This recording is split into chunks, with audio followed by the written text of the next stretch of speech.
I am very interested in that it ain't over till the fat lady sings. In other words, the situation is serious. We're not dealing with a joke situation. I'm not the fat lady, am I? Well, can you sing? Nope. Okay, give it a go. Then you're not the one, then you're not the fat lady. Yeah. I don't know if you know the expression, it's the end of baseball in Canada, or in the United States. I do know it's from Canada. I've heard the expression, it's not over till the fat lady sings. Right. Okay, so it's a serious situation. A lot of people go, it's desperate, it's horrible. Why don't we start with, how do you see it right now, and how do you see yourself right now? I'm in a positive place right now in the fact that I see myself portrayed and viewed very differently to I have over the last, going back through the years. The public, how the public see me, not how the media see me or the politicians or the political elites, but how the general public see me. I'm in a positive place. But a lot of people are saying we're having major things happening and they're all bad. So how do you see things? And you're somebody who laughs a lot. How do you put that together? We're in a desperate situation. When you say it's not over till the fat lady sings, that reminds me of a time when poppies were being burned in the UK. The poppies are a remembrance symbol, same as yours. And I come home, I was arrested for trying to prevent these radical extremists who are all now in jail for terrorism. I was trying to prevent them, and when I got home, I'd been arrested, and I'd been arrested multiple times in the early years of my activism. And when I got home, my wife's nan was there, and she said, "You've been arrested again?" I said, "Yeah." She said, "It's too late." I said, "What do you mean it's too late?" She said, "It's too late, you can't stop it." I said, "You see that attitude? It's too late. 5% of my country is Islamic. It's not too late, okay? If everyone had that attitude in the 1930s, we'd all be sitting or speaking German. We would have not fought. We would not have won. So that attitude that it's too late, it winds me up, because it's never too late. And so long as people have got, I'd say that our fight for freedom will always overcome their fight for Sharia. In the end, when you wake up the sleeping giant, which so many people talk about, when Britain wakes up, when the English people realise, and when the British people realise, and that fight that we've had throughout our history, when that comes alive, it's going to be something that's going to change the country. And I keep saying, what's that moment going to be? And none of us know what that moment's going to be, and none of us can create that moment, but that moment will come. I think it's coming. I think that it will come, and when that moment happens, we'll see. I've been saying it for 9 years. If I go back to my early speeches, there's a swing from left to right happening in Europe that you can't stop, that politicians can't stop, and I will smile and laugh again. The police can't stop it. Islamic money can't stop it. That's happening. If you look at what's happened over the last 9 years, you look at the elections in Austria most recently, the elections in Italy, you look at the fastest growing political parties in Sweden, in all of these countries, they're the anti-Islam political parties. That's the future. Now, the defining moment, who knows what it will be? If you look at Northern Ireland, the conflict with British and the Northern Irish, Bloody Sunday was a defining moment in that country's history. Our defining moment will come.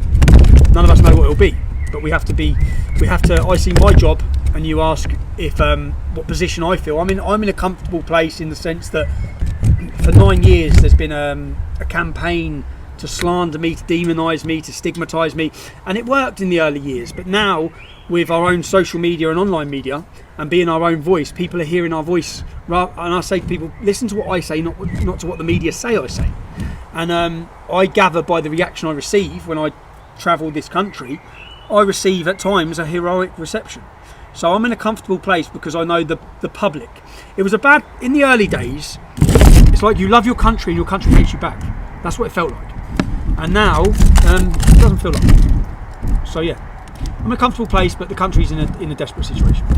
Okay, right now it's in a desperate situation, and yet you're able to laugh, you're able to enjoy yourself. I want to know, when you started out as a child, would people have said, he's got a great future as an activist, he's going to speak out? Or what might they have said about you as a kid? As a kid, I was always... So in fact, if I bring this, there's a Luton football hooligan book that was wrote in the early 2000s when I was a youngster. And the man who wrote the book says in there, he names me and he says he's a natural born leader. So, and that was when I was 18 or 17. So he saw that and I've always been a leader of the pack, a leader of the group, an organiser. I never saw myself. The path my life took, I wouldn't change it now for the world, but it's a very different life to what I ever would have led. Yeah, my life took a drastic turn in 2009. It took a lot of drastic turns actually. When I was 21, it took a drastic turn. When I lost my career, all of these things have played a part. But I believe that all of them are tests. And going to prison, I wouldn't change that. I believe all of them are part of chiselling out the character of who you are. And I can sit here now and say that I think I've been through a lot, and there's nothing I can't go through with the experiences. Yeah. I was in fact wondering, I think you'd be a better Prime Minister than Theresa May. Is that something you might aspire to? I laugh at when people, I have to not laugh, when people say to me, "Oh, Tommy Robinson for Prime Minister," I think, you don't know. You obviously, because I think of my background and my life and what's brought me here and generally who I am, and Prime Ministers, I find it funny, if I'm honest. But other people see that, and I think that in drastic times, which is what we're in, anything is possible. And I think that the British public are fed up of politicians.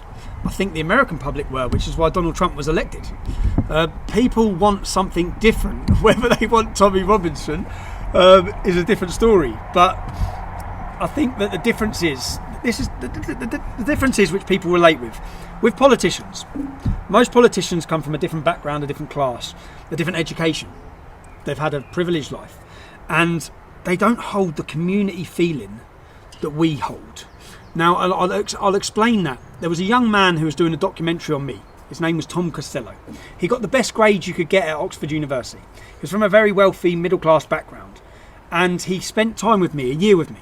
And when he come to meet me in my estate, where we're from, he sat there in amazement by the end of the night after he experienced it, and he said, "I haven't got this." I said, "What?" He said, "The community. You all know each other." Because what they've done is he's gone to a privately educated school, probably bused to the school. He doesn't know anyone in his local community really. And then when he's left school, he's gone to a university. So then he's in a different city again. Then when he's come out of that city, he's gone to another city.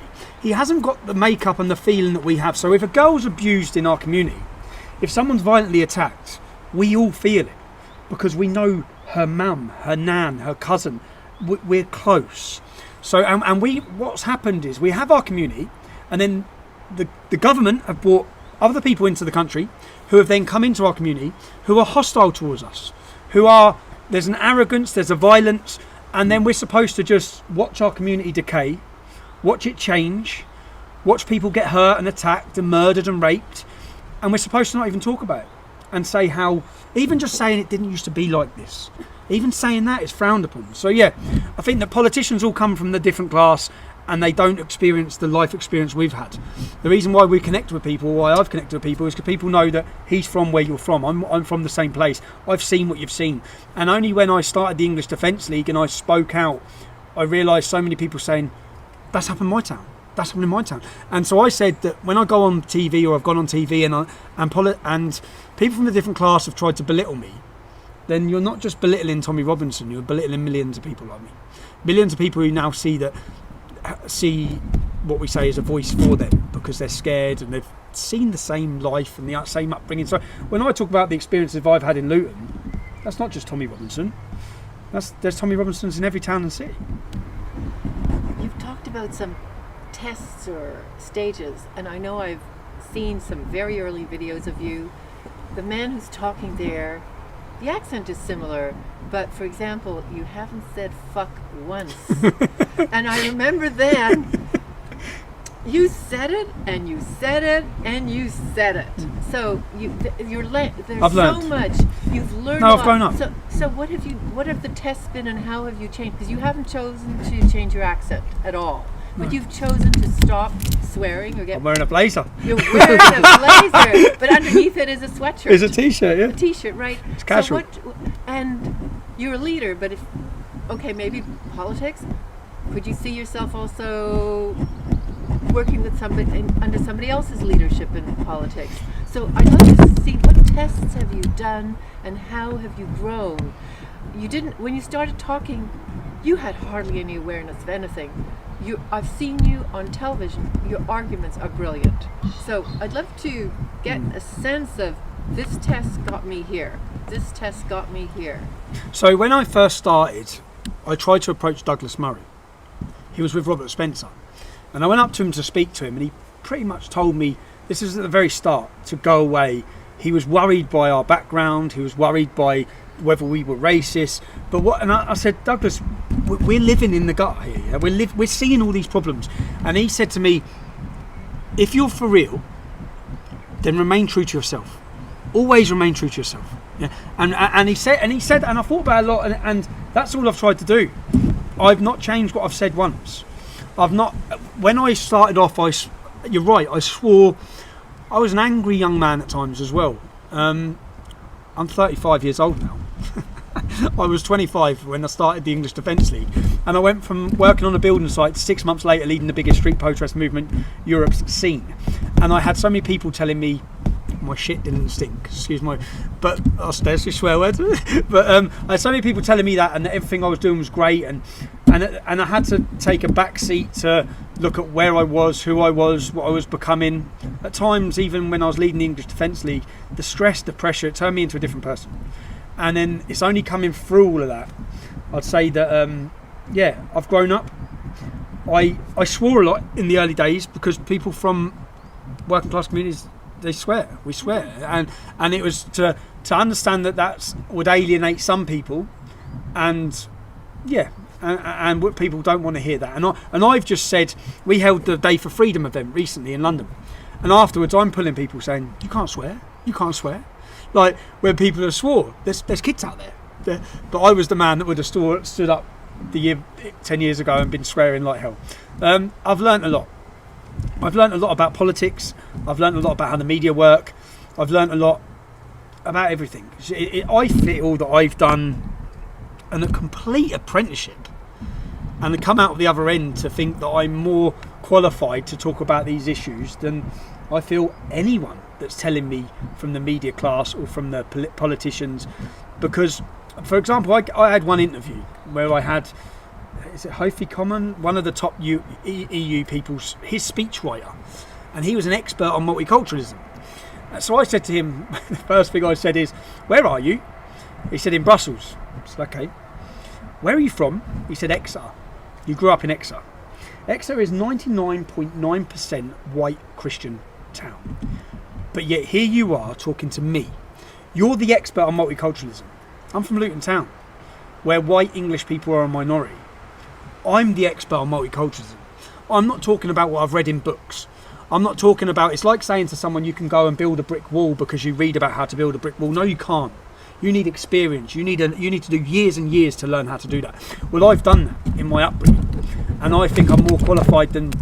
And this is also why I come out with the argument which the alt-right despise me for, and certain people despise me for. Well, I talk about multiculturalism, and I talk about the fact that people say it's failed. I said, no, Islam's failed. That's what I've seen. I'm from a town full of immigrants. Most of my best friends, if you line them up, their parents are St. Lucian, Jamaican, Bulgarian, Italian, Polish, Irish. We are all sons of immigrants in Luton. And we haven't failed. Put us together, we haven't failed. The Sikhs haven't failed. The Jews haven't failed. The Hindus have not failed to integrate and assimilate into British society. In fact, some of them immigrants are some of the best representatives we have in this country. So what's failed is Islam. And weak, cowardly people don't want to identify that. So they blame the others. So yeah, I think I went way off topic, which I always do. No, it's totally fine. It's totally fine, because your first book was on you. So, of course you know your own autobiography, but the second one you looked outward. I bet there was a lot of learning that went into that book. Did your prison experience tie in with that learning, or how did you learn all of that? So in 2012 I was put in prison, and for travelling to America illegally, and I spent 22 weeks on solitary confinement. So 22 weeks in a cell with I didn't see anyone at all. 23 and a half hours a day locked in a cell. I got out for 30 minutes a day on my own. Didn't see no one. Nothing to do. And when I first got to prison, I was sent a Quran by a Muslim outreach organisation who sent me a letter saying, Tommy, it's quite funny, saying, Tommy, we want to help you find Islam. And help me they did. Help me they did, because I picked up that book and I spent 22 weeks dissecting it, trying to understand it. It's such a difficult thing to understand. Understanding that something Muhammad said one day was next to something he said 20 years later. Trying to understand the context and trying to put it in. And I broke it down. I made references. So I started off and I thought, let's make a reference to every time it says do not be friends with Christians or Jews. Let me see. So I started reading it, and it's the first time I dissected it. And as I started reading it, I was writing the verses. And before I knew it, I had pages and pages. I'm like, well, now it makes sense. This is the problem. This is why I've watched as every other community is assimilated and integrated in Luton, and everyone sits together. What made sense straight away is if you walk into the high school I went into, you'd have black people sitting with Indian people, sitting with Chinese people, sitting with white people, all sitting together. In the corner, you'd have 6 tables of Muslims. And I never understood that. And when I picked up this book, it's like a jigsaw, all just fitting into place. I was like, now I get it. Now I get it. And the more things I went through, rape, murder, women, oppression, I realised this book is all about me. It's all about us. It's all about telling them how to treat us. And yeah, so I've done a lot of learning then. And to be honest, I'm not, growing up, I wasn't a reader. I wasn't interested. So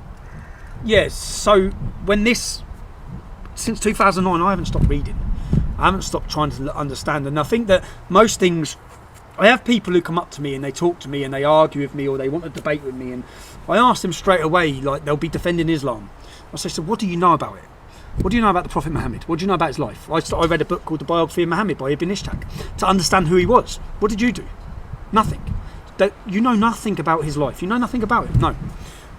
What are you? So you're coming up to me to defend something you know nothing about. That is such ignorance. But yet you're here to call me ignorant. So yeah, I think that it's and what I take satisfaction out at the minute is the fact that people from my background, and in fact I knew this when I went into prison, I met prisoners in jail who were reciting verses from the Quran because they'd watched my interviews, and they were listening and they were learning. And some of the people I've met from my background who you would never put as academic in any way, and here they are really as working class people. The great thing the English Defence League done was we politicised a generation of people from our background. And Islam is a political ideology, so Muslims are brought up in their upbringing to be politicised. We're not. We don't. As I said, when I started the English Defence League, I didn't know about left wing, right wing. I didn't know anything because I'd never had an interest in politics. And 30% of the people in this country do not vote. That's us, because they don't care, because we don't understand it. We don't care about it, and we're not rich enough and not poor enough for it to make it that much of a difference. But that's the best thing now, that with Muhammad's Quran, is so many people from my background are now arming themselves and educating themselves with what it is, with who Muhammad was, with what Islam is, with what, because so many Muslims are, what I found as well is how many Muslims are naive to the agenda of Islam. Most Muslims are just normal people who are not versed on the scripture, not versed on. I've spoke to them in interviews, and they say Muhammad did that, and I say yeah, like they don't know. Obviously, they're told the good things. I have a thought here. I wasn't going to ask that, but my own thing is that Islam needs to go because of the ideology. And so basically, Muslims are people. Islam isn't a person. It's an ideology, like communism, liberalism, conservatism, etc. I do not see a space for it. That is my own assessment because of the Quran. Because if you took out all the bad parts, there's nothing left. Exactly. What do you see Muslims doing? What do you propose? We have to support the ones that want to leave. We have to support the ones that have left. We have to give a voice to the ones that have left, so they can give an inspiration and sort of courage for others to leave. So many out there feel that. If the apostasy rules were not implemented in Islamic countries, I think they'd leave in their millions tomorrow.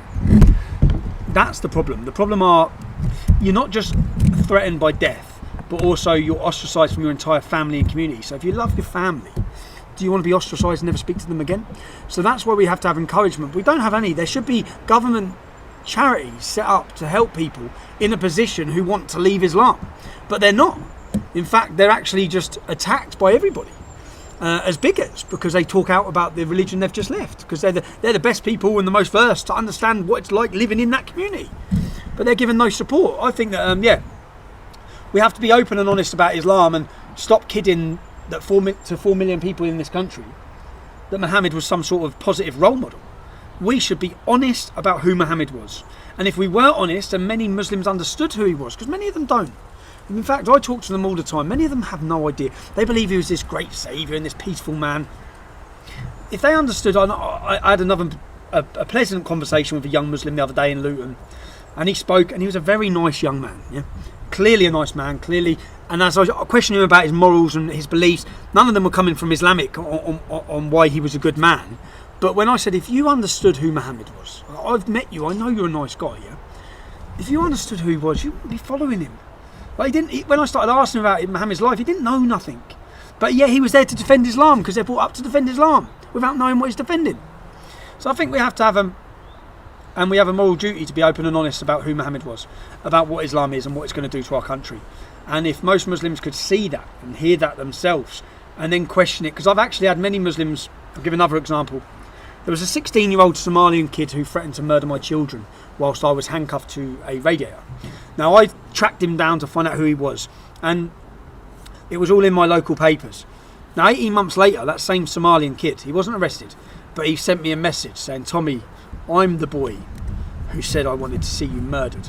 I spent the last 18 months researching what you're saying. I've left Islam. I've left Islam. And he left Islam because he's listened to what we're saying and he's researching and learning himself. But the politicians aren't creating that atmosphere. They're not allowing this. They're not allowing the education of even Muslims to understand the hatred and the agenda, I'd say, of what Islam's going to do.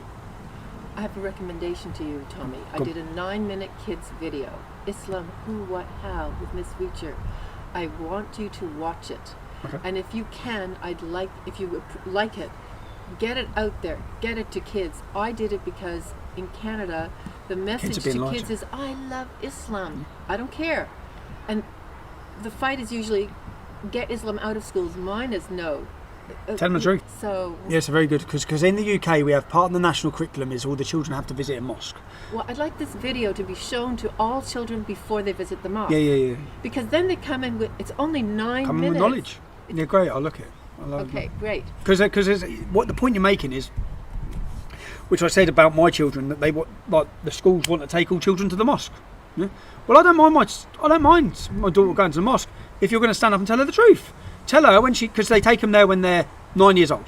So stand them there and tell them that our Prophet, who was 56, married and had sex with a child your age.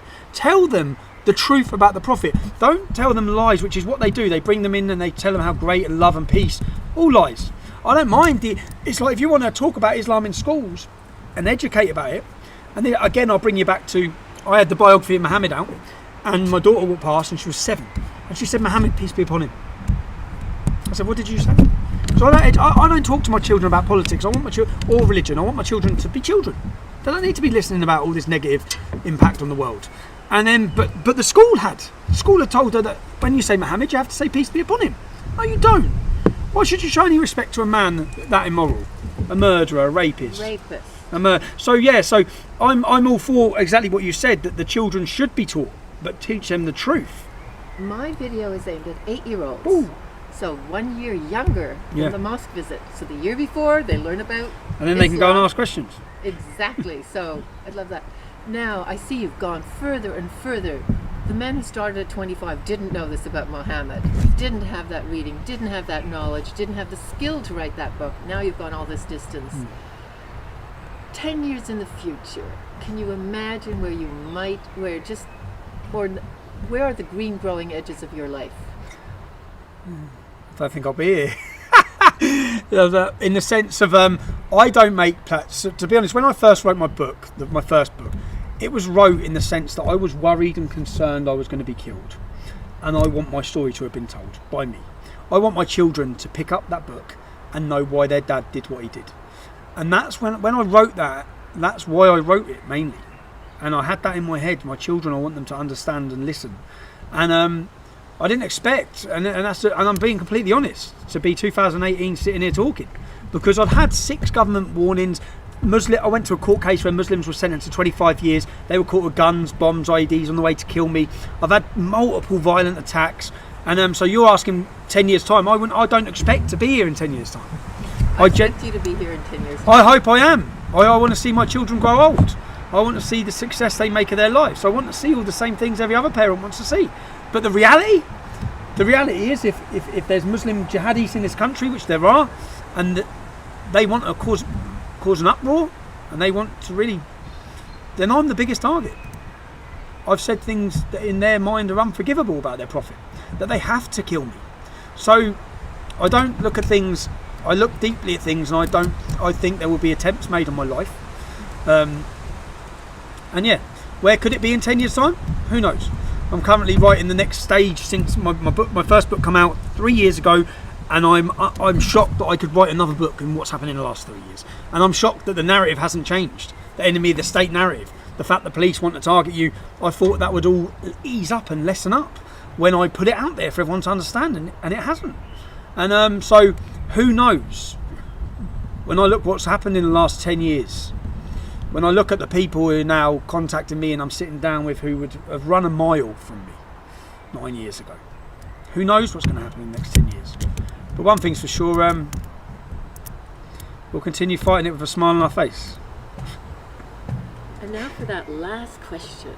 Yep. I said before we started, I'm interested in why defend Great Britain, or what are you defending? Why is it worth defending? Why not just let Islam take over, or whatever? Like, You've just, even just where we are now, this country is the most beautiful country on earth, especially when it's sunny. You can't beat England when the sun's out. It's the one thing we lack. But why are we fighting? I have 3 beautiful young children who, it's my duty, it's every father's duty to protect and preserve and hand to them a safe and prosperous Britain. If you look and you really read and watch and look at what previous generations done, that's what really gets you, like 15-year-old boys pretending they were 16, 40, children pretending they were men, so that they could run and fight and die and have a life expectancy of minutes on beaches in order to protect and preserve. They wanted to go fight. They weren't made to go fight. They wanted to go fight. They were willing to sacrifice their lives like that because they knew they had a duty to uphold the history of this country and protect the future of it.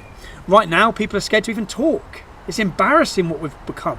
It's embarrassing the average man we've created. We've created a generation of cowards. I mean, if you look at that, and it's like certain military mottos, it's better to die than be a coward, and I think it is.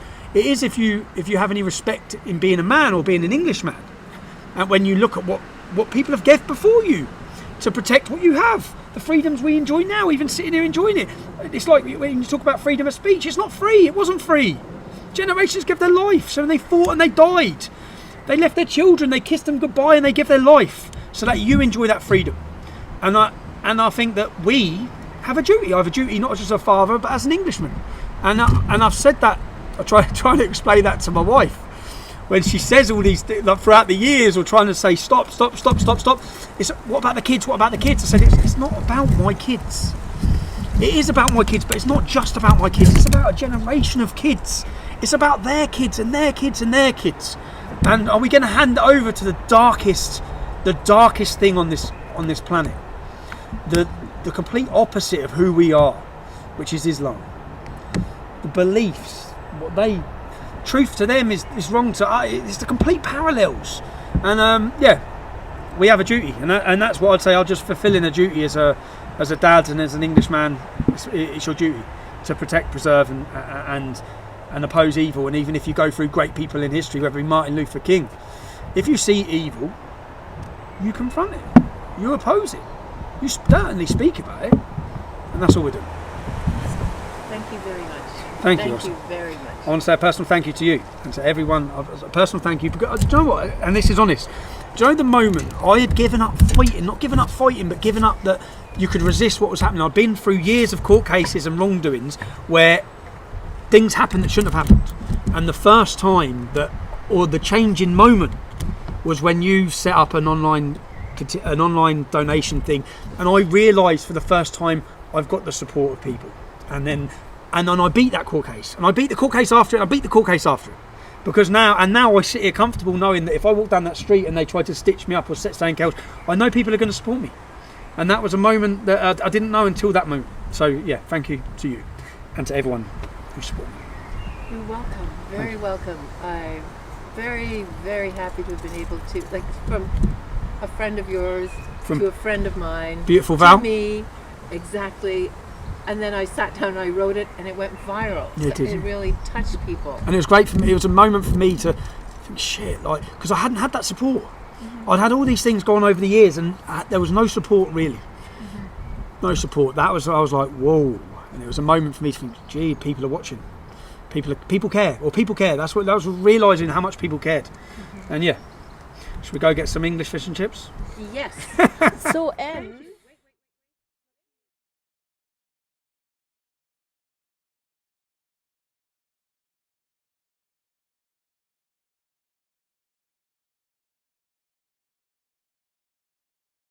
We will make America great again.